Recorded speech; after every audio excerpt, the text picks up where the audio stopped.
आर्यन पक्का है ना, गुरुकुल चालू हुआ है? सर आर्यन 100%। कल से? ठीक है। हाँ सर। कि भी हम लोगों को टाइम नहीं मिला इंक्वायर करने का, पूरा सच्चाई पता करने का। सर पक्का चालू है। क्या? बोलो।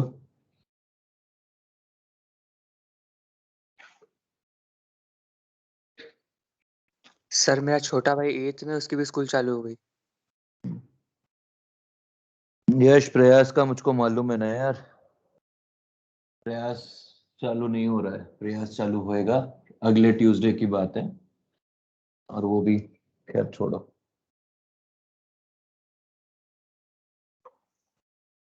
सर अपना भी चालू हो रहा क्या? नहीं, अपना चालू होने के लिए अभी देखेंगे, मतलब मैं और गुप्ता सर, मैं गुप्ता सर संतोष सर भी बात करेंगे।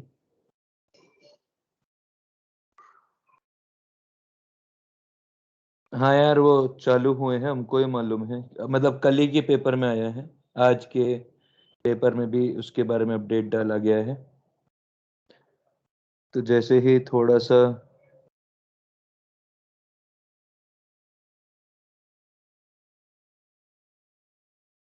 Rishikesh, government can not allow anyone, government has not allowed anyone to open.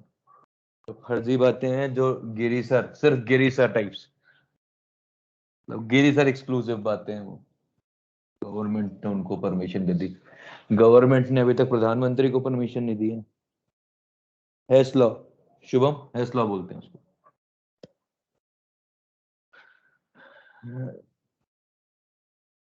Nirmal sir वाला गुरुकुल तो अभी चालू नहीं हुआ है।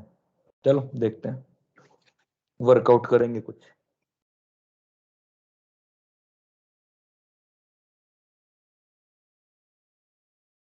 HESS लॉ, क्वेश्चन करिए, find out lattice energy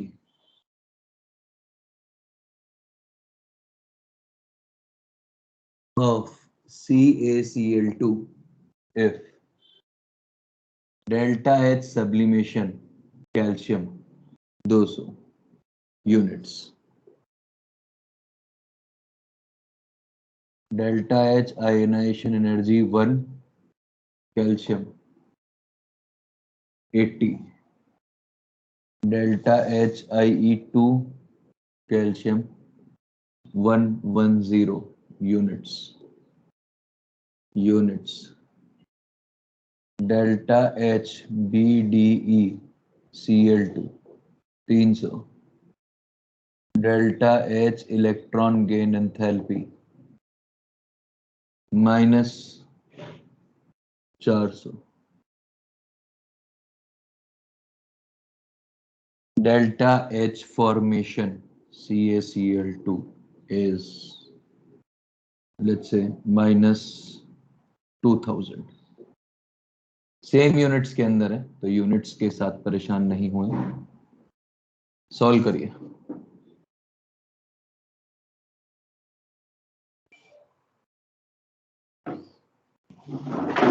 Rn is saying -2290. Okay.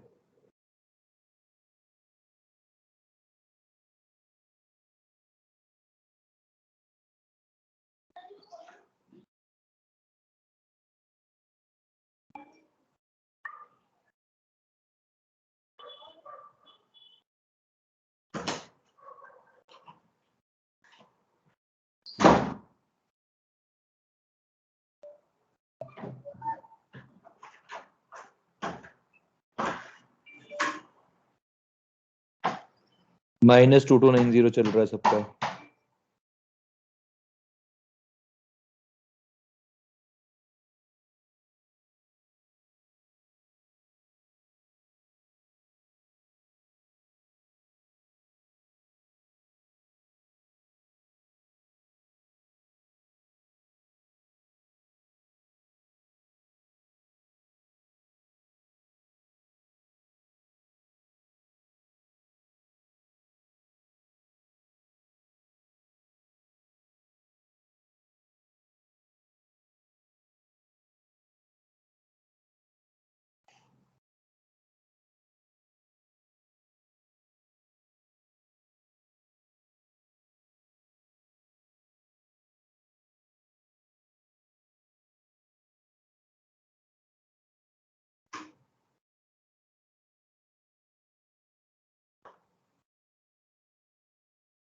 Okay ना, सॉल्व करें।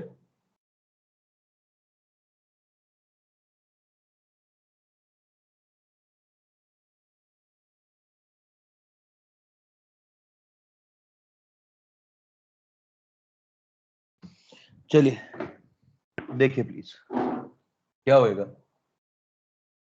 Delta H formation will be equal to delta H sublimation C A plus delta H I E one plus delta H I E two plus delta H B D E plus 2 into delta H electron gain enthalpy plus lattice energy, ऐसा होएगा।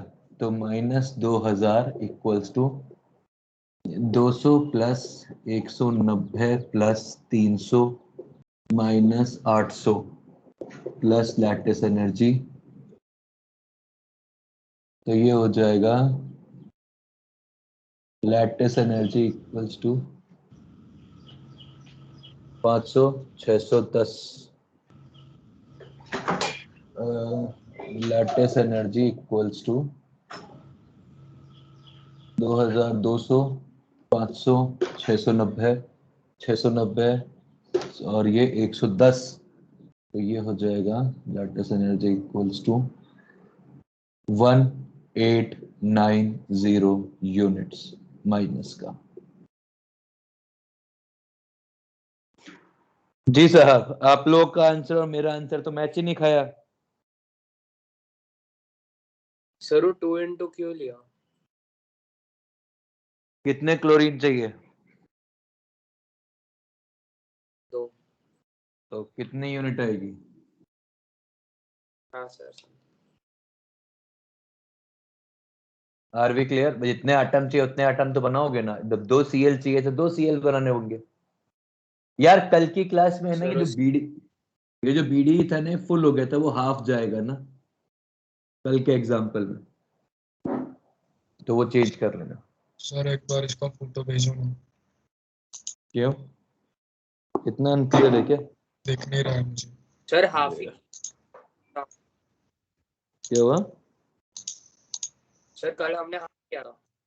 किया था क्या? ठीक है।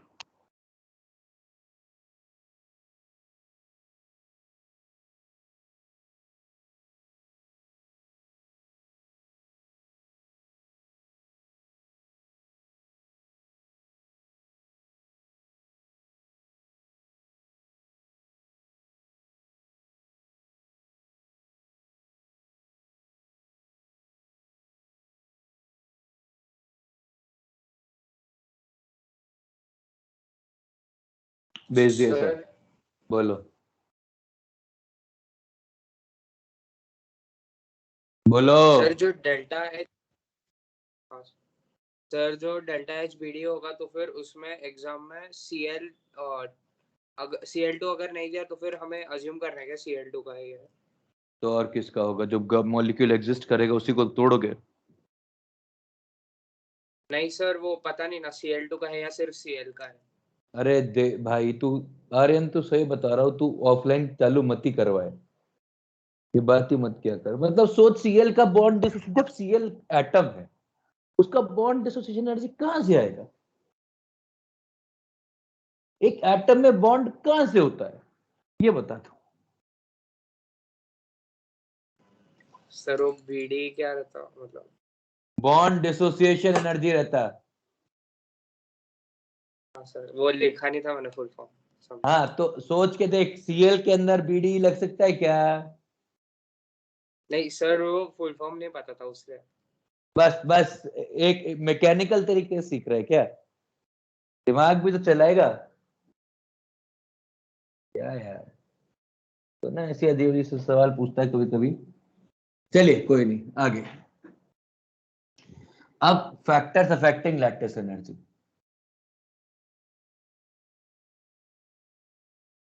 Factors affecting lattice energy.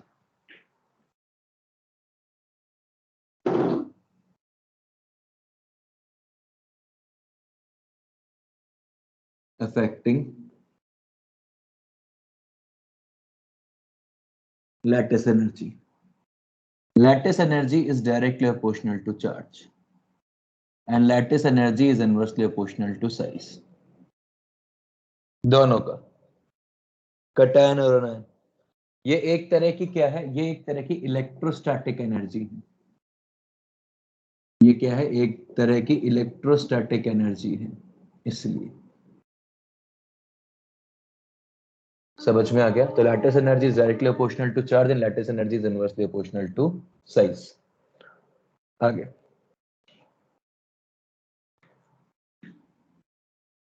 Lattice energy मतलब यदि अपने को कंपेयर करना हो कि K plus L I plus N A plus K plus R B plus C S plus, तो लैटिस एनर्जी सबसे ज्यादा किसकी होगी? इसकी। क्यों? क्योंकि यहाँ पे ऐसे साइज बढ़ रही है, साइज बढ़ेगी तो लैटिस एनर्जी डिक्रीज कर जाएगी फॉर द सेम सॉल्ट। मतलब इसको पूछने का तरीका क्या होगा कि मतलब ये तो बोलने की बात हुई, पर क्वेश्चन कैसे पूछा जाएगा? Compare lattice energy of LIF, NAF, KF, RBF, CSF। तो इसकी क्यों? क्योंकि इसकी साइज स्मॉल है, स्मॉलेस्ट है इनफैक्ट।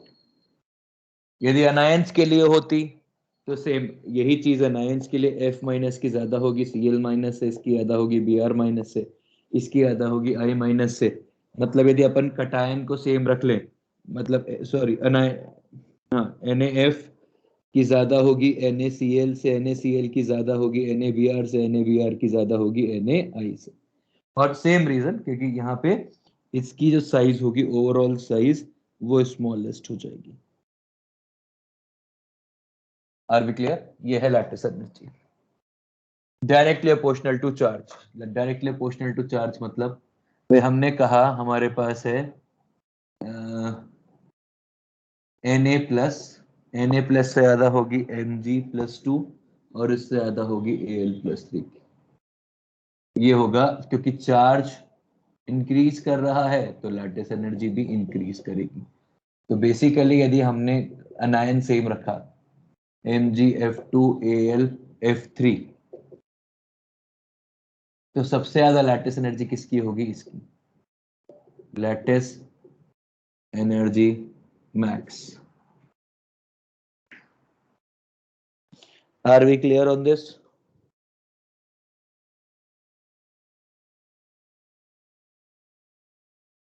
सर जब सेम ग्रुप के होंगे तब साइज पे जाएंगे ना? मतलब और सर मतलब चार्ज अलग है, सेम ग्रुप के है पर साइज भी अलग होगी, तो डोमिनेंट कौन सा ज्यादा? मैं तेरा सवाल नहीं समझा यार। सवाल क्या है तेरा? सर मतलब दो हम मॉलिक्यूल्स को ऐसे उनकी लैटिस एनर्जी कंपेयर कर सकते हैं जिनका जो सेम ग्रुप के हैं उनके चार्ज अलग है और साइज भी अलग है। यार सेम ग्रुप के हैं? कैसे सेम ग्रुप के हैं यार? मैं सेम ग्रुप का मतलब जानना चाहता हूँ ना। सेम ग्रुप में तो चार्ज अलग अलग कैसे आएगा भाई? ये बता तू। सर मैं एग्जांपल दे रहा हूँ ना देना सोचना। सेम ग्रुप के हैं तो ग्रुप का तो मतलब ही होता है कि सारी प्रॉपर्टीज बराबर है। ठीक है, अब इसके पीछे रीजन क्या होता है भाई? आप क्या जानते हैं? एनर्जी जो फंक्शन आता है यहाँ पे लैटिस एनर्जी वो आता है K Q1 Q2 by R minus का, where R is inter nuclear distance.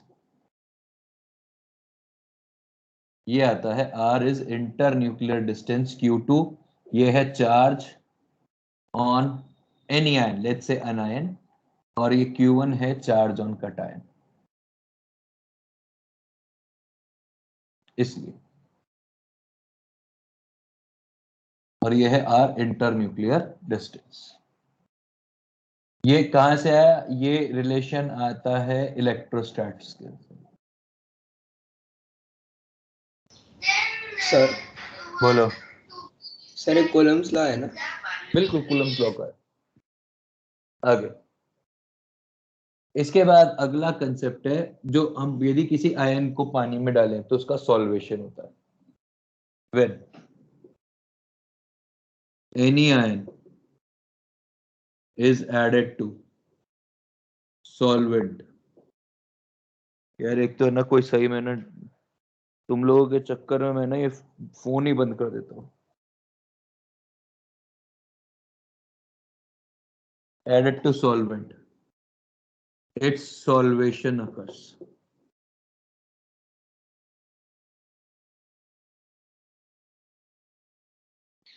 And in case of hydration, in case of water, it is called hydration. It is called hydration. तो यदि आप किसी ion को पानी में डालोगे तो उसका हाइड्रेशन होगा। मतलब मैंने लिया A प्लस गैस, इसको मैंने वाटर में डाल दिया और मैंने इसको बना दिया A प्लस एक्वस, तो ये जो फिनोमिना होगा इस चीज को अपन बोलेंगे हाइड्रेशन। क्या बोलेंगे? हाइड्रेशन। और जो एनर्जी रिलीज्ड होगी, energy released is directly proportional to hydration and is called hydration energy, and is called hydration energy. समझिए। और ये हाइड्रेशन किसके ऊपर डिपेंड करेगा? मतलब यदि हम बात करें कि extent of hydration is inversely proportional to size. जितना छोटा साइज होगा उतना ज्यादा हाइड्रेशन होगा, क्योंकि सीधी सी बात है, उसमें भी क्या हो रहा होगा जरा समझिए। भाई आपने कहा कि आपने पानी लिया है H2O, यहां पर आपने एक Li प्लस डाल दिया, तो ये क्या करेगा? HO, इसका चार्ज, इसकी चार्ज डेंसिटी बहुत ज्यादा है, large. O H H O H H O H H O H H, तो ये सब इसको अट्रैक्ट करके रखेगा। ये जो चीज होगी ना, इस चीज को बोलते हैं हाइड्रेशन। और ये कौन सा इंटरेक्शन है? ये है आयन डायपोल इंटरेक्शन। तो इतना ज्यादा, जितना छोटा साइज होगा उतना ही ज्यादा हाइड्रेशन होगा। यदि इसकी जगह पर आपने, मतलब यदि अपन हाइड्रेशन की बात करें तो Li प्लस का हाइड्रेशन ज्यादा होगा Na प्लस से, Na प्लस का ज्यादा होगा K प्लस के, K प्लस का ज्यादा होगा Rb प्लस के, Rb प्लस का ज्यादा होगा Cs प्लस से। ये होगा एक्सटेंट ऑफ हाइड्रेशन। क्यों? क्योंकि इधर साइज increases this way, और hydration is inversely proportional to size. देखिए हाइड्रेशन भी एक तरह का, हाइड्रेशन भी एक तरीके का। अब यदि किसी ने मेरे को बीच में पढ़ाते वक्त टेक्स्ट किया तो he is not getting reply ever, खत्म बात, डिस्ट्रैक्ट करने के लिए। हाँ जी। अब जितना ज्यादा साइज, जितना छोटा साइज होगा उतना ज्यादा हाइड्रेशन होगा। वैसे ही चार्ज का रिलेशन भी बनेगा कि भाई हमने कहा चार्ज है, तो अट्रैक्शन ये भी है आयन डायपोल टाइप का, जितना ज्यादा चार्ज होगा उतना ही ज्यादा आयनिक होगा, उतना ही स्ट्रॉन्ग आयन डायपोल इंटरेक्शन होगा। मतलब अपन यहाँ पर एक और चीज बोल सकते हैं, extent of hydration is directly proportional to charge. मतलब Li प्लस से ज्यादा होगा Be प्लस 2 का, और इसका इससे ज्यादा होगा, या Na प्लस से ज्यादा होगा Mg प्लस 2 का, और Mg प्लस 2 से ज्यादा होगा Al प्लस 3 का। हाइड्रेशन मैक्स, हाइड्रेशन, चार्ज बढ़ रहे, प्लीज कॉपी कर लीजिए।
जो भी कोई मुझे बीच पढ़ाते हुए टेक्स्ट कर रहे हैं उन लोगों के लिए नथिंग, कोई डाउट नहीं बताऊंगा उनके में।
चार्ज डेंसिटी लार्ज लिखा हुआ है इसके ऊपर, आयन डायपोल इंटरेक्शन के ऊपर।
आप लोग डाउट्स तब पूछ सकते हैं जब मैंने पढ़ाना बंद कर दिया हो, मतलब जब मैंने आपको कॉपी देने के लिए फिर इसके लिए बोला हो। पर मैं यदि पढ़ा रहा हूं तो उस वक्त आप मेरे को डाउट बोल के पूछ सकते हैं, टेक्स्ट करके नहीं पूछ सकते हैं, बिकॉज इट डिस्ट्रैक्ट्स मी। भाई हम लोग, मैं अपना जो रीडिंग स्क्रीन है वो कहीं और रख रहा होता है, बार बार पिंग पिंग पिंग, वो मुझको ज्यादा डिस्ट्रैक्ट करता है। और पर्टिकुलरली आप लोगों के बैच को ये प्रॉब्लम हो गई है कि जब भी मैं पढ़ा रहा होता हूँ तभी उनको एकदम से सारे डाउट याद आते हैं। जब आप लोग कॉपी कर रहे होते हैं तो आपका दिमाग ऑलमोस्ट जीरो पर होता है, मतलब आप लोग को डाउट उतने नहीं आ रहे होते हैं। और एकदम से अननोइंगली जब पढ़ा रहे हैं, कुछ कोई चीज लिख रहे हैं, तो आप अपने उस डाउट को काबू करना सीखें। ऐसे नहीं चल पाएगा, ऐसे मैं कब तक डिस्ट्रैक्ट होता रहूंगा चीजों से। तो नाउ ऑन, यदि कोई भी चीज है, यदि किसी को बोलना है कि भाई स्क्रीन ब्लर है, तो बोलिए, मतलब एक आध बार बोल दीजिए, वो कोई दिक्कत नहीं है। पर टेक्स्ट में नहीं रीड करने वाला हूं, और जो टेक्स्ट आ जाएंगे उस वक्त वो बाद में भी रीड नहीं करूंगा। ऐसा नहीं हो बाद में रीड कर लूंगा, वो भी नहीं करूंगा। आप आराम से जब मैं आपको कॉपी करने के लिए टाइम दे रहा हूँ 7-8 मिनट, तब आप पूछिए doubt, I have no issues. पर तब आपको भी कॉपी करना होता है।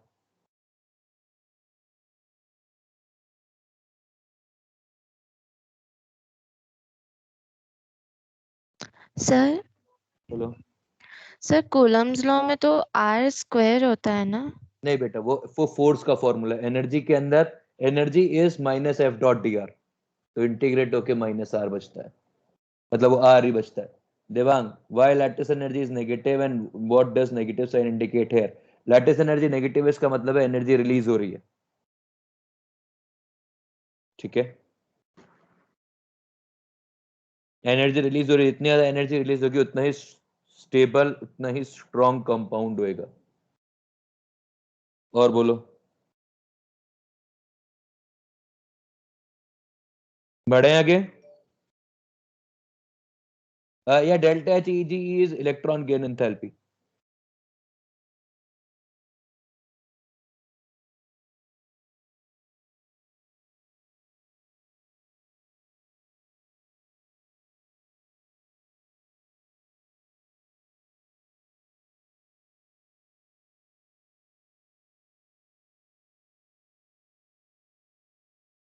Okay, now next.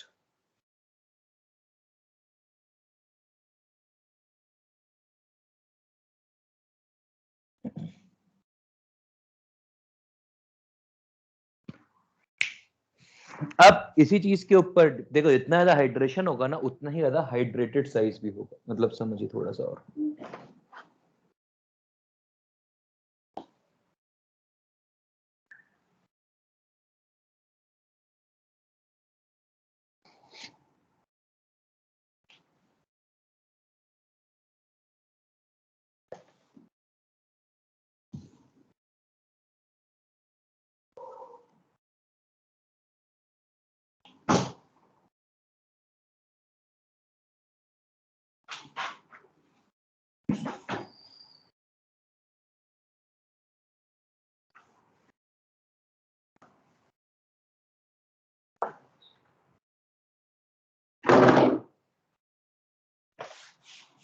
ध्यान दीजिए,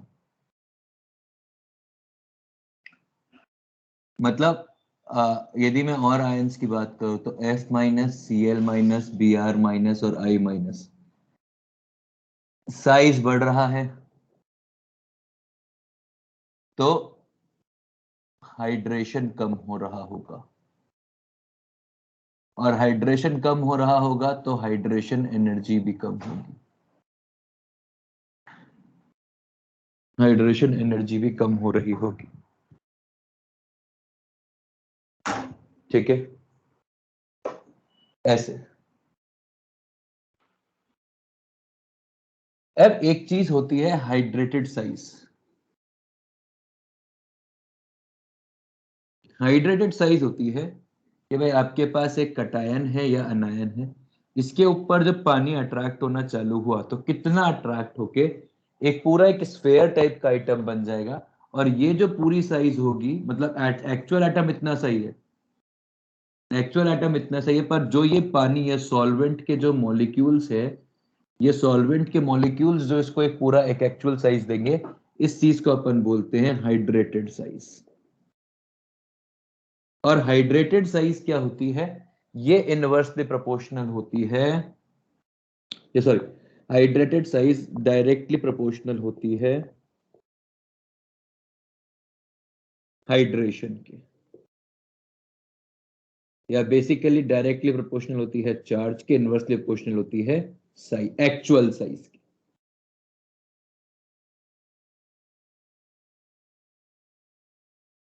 एक्चुअल साइज के। तो यदि अपन हाइड्रेटेड साइज कंपेयर करें, यदि हाइड्रेटेड साइज कंपेयर करें, कंपैरिजन, तो सबसे बड़ा होगा Li प्लस, Li प्लस से बड़ा होगा,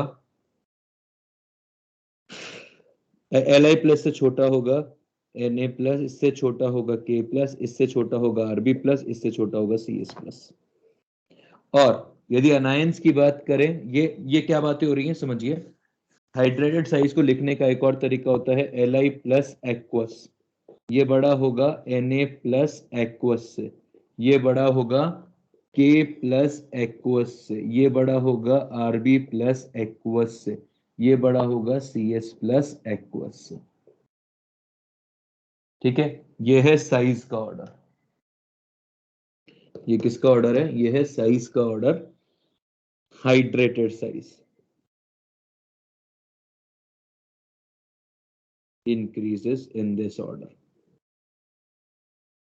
दूसरा, यदि अपन यही चीज हेलोजेंस के लिए लिख ले तो F minus aqueous is larger than Cl minus aqueous is larger than Br minus aqueous is larger than I minus aqueous. ठीक है, हाइड्रेटेड साइज का ऑर्डरिंग. देखिए यहां पर भी कूलम्स लॉ ही वर्क कर रहा है, बस थोड़ा अलग तरीके से.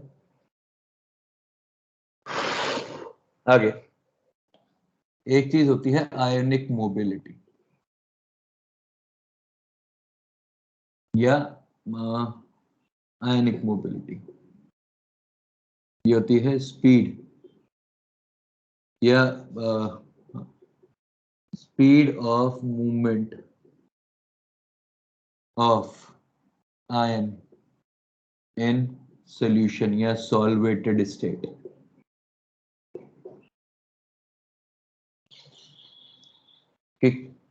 सॉल्वेटेड या hydrated state.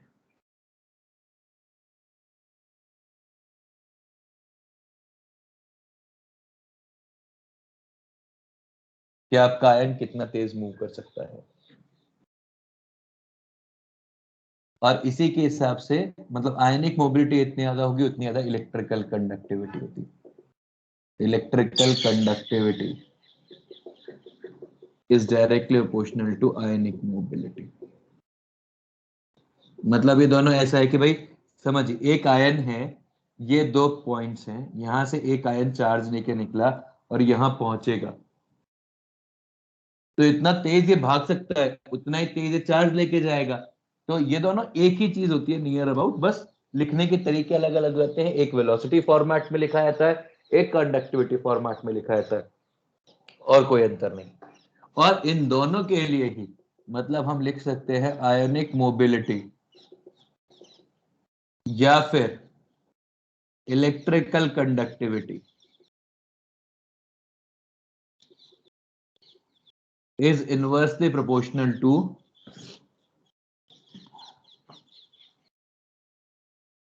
hydrated size.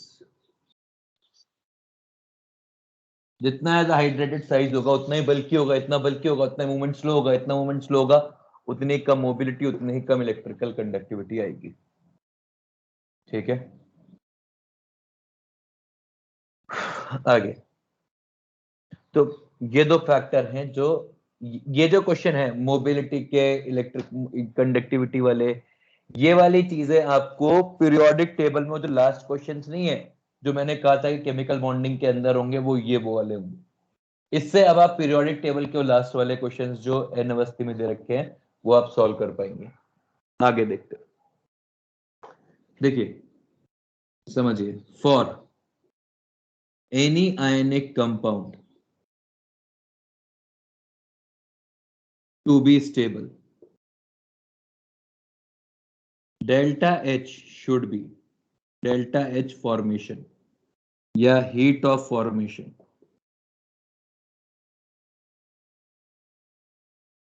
should be negative. भाई इतनी ज्यादा एनर्जी रिलीज होगी मतलब उतना ही ज्यादा वो स्टेबल बन रहा है. इसीलिए for cation ionization energy must be low या शुड बी लो.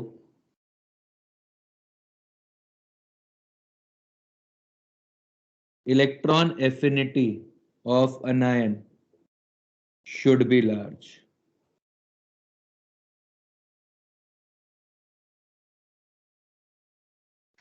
ठीक है, वो ये बोर-नेबर साइकिल का ही कंक्लूजन होता है कि भाई आप यदि डेल्टा एच नेगेटिव चाहते हो तो देखिए बाकी और फैक्टर तो आप शायद उतने ईमानदारी से कंट्रोल नहीं कर पाओगे, पर ये दोनों कंपेयर कर सकते हो. इसीलिए halogens and alkali metals form good ionic compounds. क्यों? क्योंकि उनमें आयनाइजेशन एनर्जी एल्कली मेटल्स की कम होती है और इलेक्ट्रॉन एफिनिटी ज्यादा होती है हेलोजेंस की।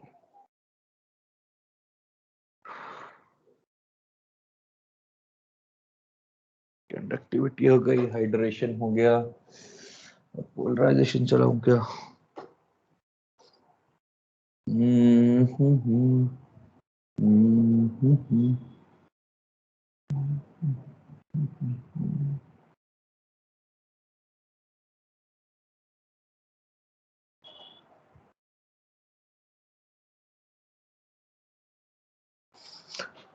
और कुछ आयनिक कंपाउंड जो पढ़ाना है मुझे?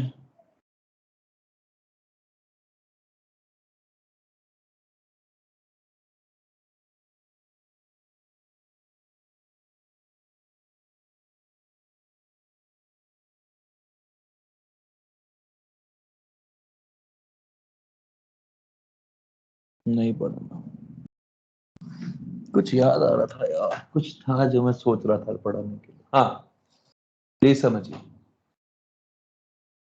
Oxidising power of halogens is high as they accept electrons easily and emit and release energy। ठीक है, मतलब बेसिकली ऑक्सीडाइजिंग एजेंट का क्या मतलब होता है? जो खुद इलेक्ट्रॉन एक्सेप्ट कर ले वो ऑक्सीडाइजिंग एजेंट है। तो हेलोजेंस बहुत ही आराम से इलेक्ट्रॉन एक्सेप्ट कर लेते हैं और एनर्जी रिलीज करते हैं, इसलिए वो एक अच्छे ऑक्सीडाइजिंग एजेंट है। Cl सबसे, मतलब यदि अपन ऑक्सीडाइजिंग टेंडेंसीज की बात करेंगे तो ऑक्सीडाइजिंग टेंडेंसीज के अंदर सबसे अच्छा होता है F, फिर होता है Cl, फिर होता है Br, फिर होता है I। आइडियली इफ, मतलब ये जो ऑक्सीडाइजिंग टेंडेंसी है, ये oxidising tendency is directly proportional to electron affinity. जितना इलेक्ट्रॉन एफिनिटी होगा उतना ही ज्यादा एनर्जी रिलीज होगा। तो आइडियली Cl जो होना चाहिए था वो फ्लोरीन से ज्यादा होना चाहिए था, क्योंकि इसकी इलेक्ट्रॉन एफिनिटी ज्यादा है। But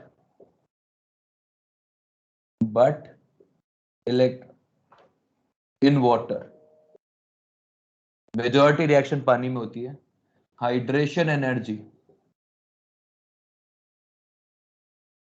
of F minus is too high, which makes it extremely stable। या is too high, छोड़ो, which makes electron acceptance of by electron acceptance by F very much favorable। तो बेसिकली ये जो oxidising power होगी, इस oxidising power में दो चीजों का रोल हो जाएगा। एक हो जाएगा इलेक्ट्रॉन एफिनिटी का, is a function of electron affinity, plus is a function of hydration energy. तो बाकी सारे हेलोजेंस के अंदर तो ये रोल प्ले करता है, फ्लोरीन में ये रोल प्ले करता है कि भाई इतना ज्यादा हाइड्रेशन एनर्जी है कि कोई और कंपैरिजन बचता ही नहीं है, और वो इतनी एनर्जी एमिट करता है कि वो कहता है आने दे और इलेक्ट्रॉन्स आने दो। ठीक है, वैसे ही रिड्यूसिंग पावर्स की बात होती है, रिड्यूसिंग पावर्स ऑफ, छोड़ो, कॉपी करो, फिर इसके बाद आगे बढ़ेंगे। और अब आप डाउट पूछ सकते हो टेक्स्ट करके, यदि पूछने हैं तो, और यदि बोल के पूछने तो भाई पूछ सकते हो।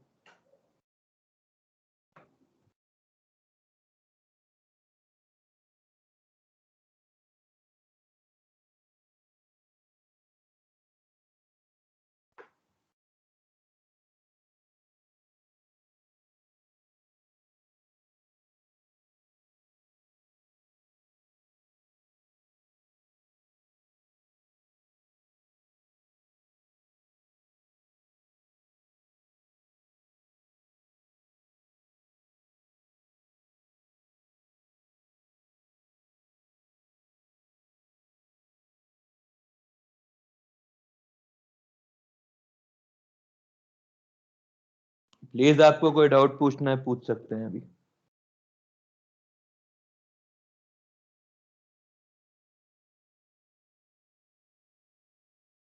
एग्जैक्टली देवांग, बिल्कुल। Cl का जो EA है वो ज्यादा है फ्लोरीन से। ये अपन ने पढ़ा है। कब पढ़ा है ये आपको याद करना होगा। पर Cl का ये ज्यादा होता है फ्लोरीन से।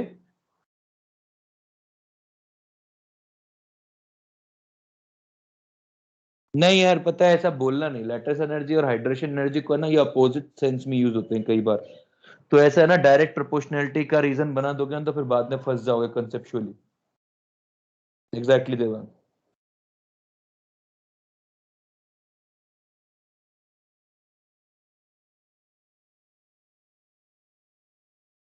एग्जैक्टली सुजीत।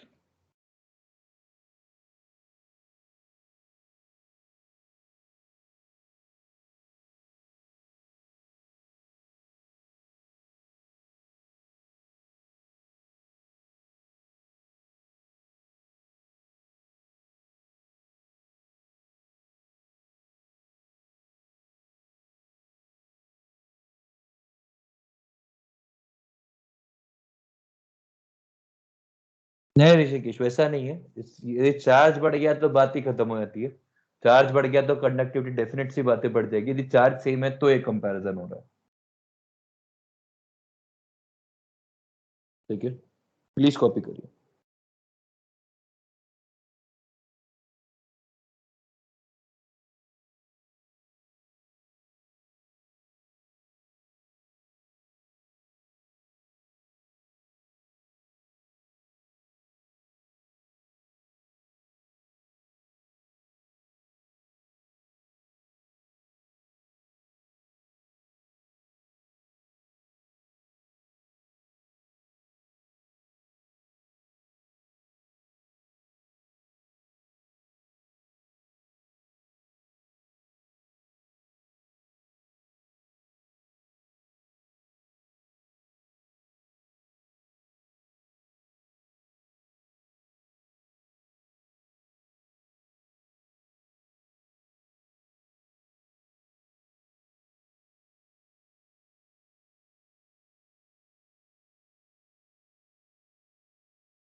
कॉपी हो गया क्या?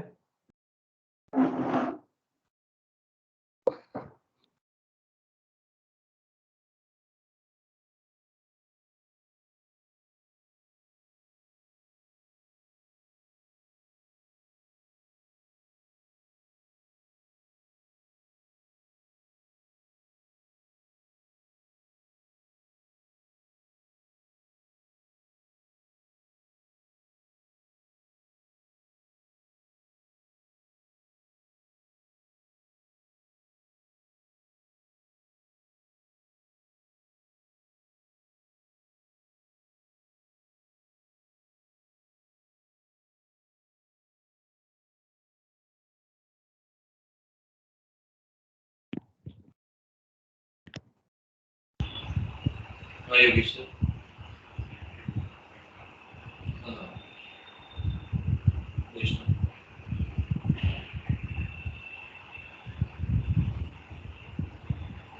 ठीक है वैष्णव।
है।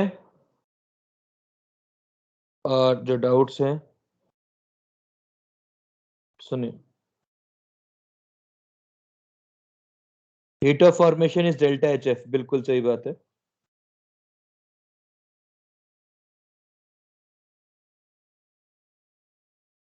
एक कोई टेक्स्ट करना प्लीज, जिससे कि टेक्स्ट नीचे पहुंच सके।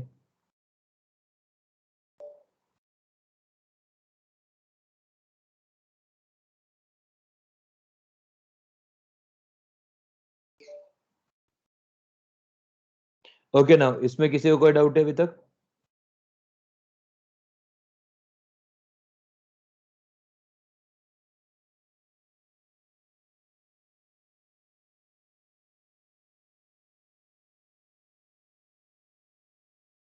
ओके इसके बाद जो टॉपिक है वो है covalent nature in ionic compound, जो इस चैप्टर का लास्ट टॉपिक है, और वो अपन पढ़ेंगे कल और परसों। प्लीज यहां तक रिवाइज करिएगा। कल और परसों में अपन ये चैप्टर खत्म कर लेंगे। Tata bye bye, see you letter.